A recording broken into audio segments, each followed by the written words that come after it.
Recording. Fantastic.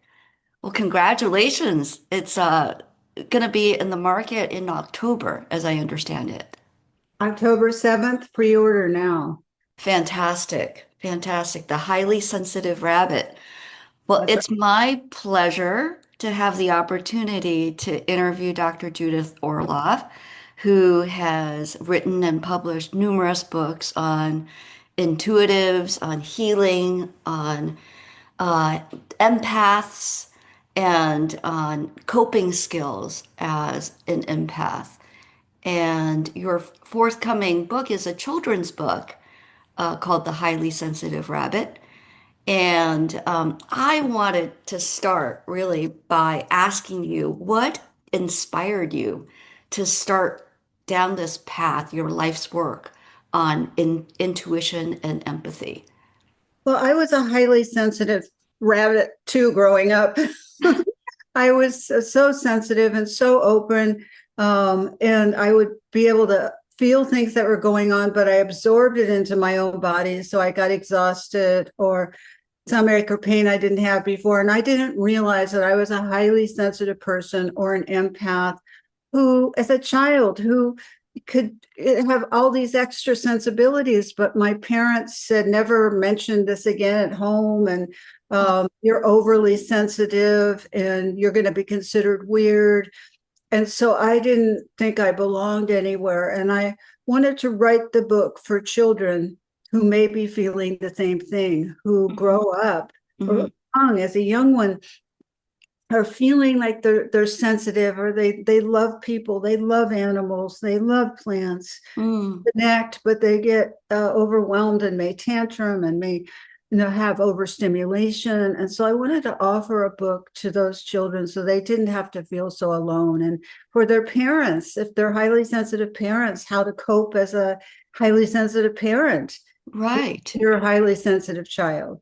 That's wonderful. So you've already mentioned some of the behaviors of highly sensitive children.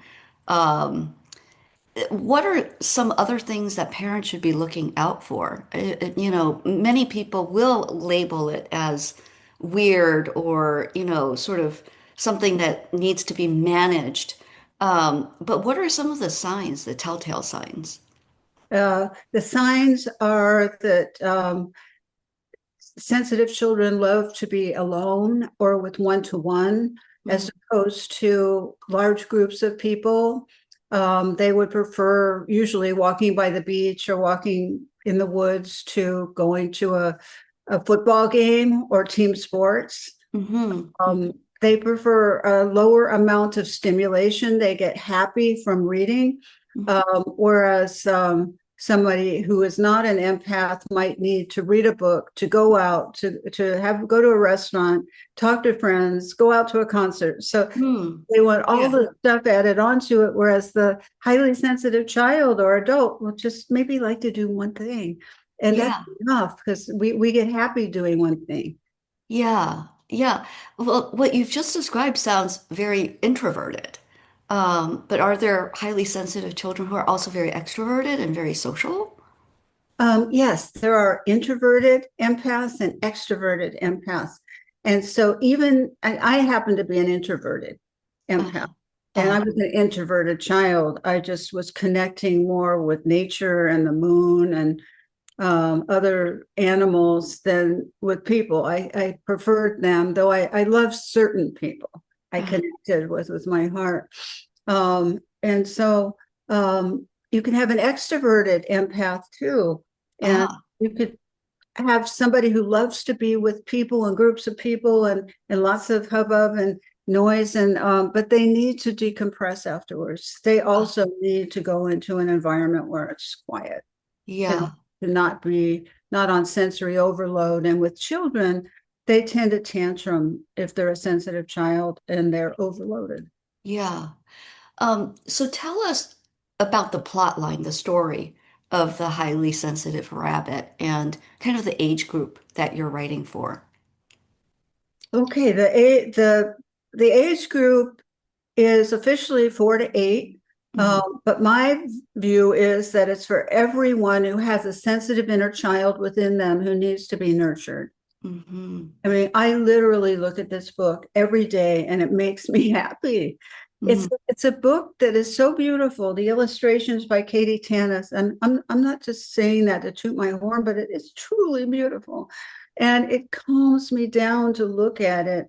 Mm-hmm. And it's just beautiful to see in visuals what I felt as a child growing up. Mm-hmm. Very calming and very affirming. And so the storyline is there's this little rabbit named Aurora, which actually is my nickname. Mm-hmm.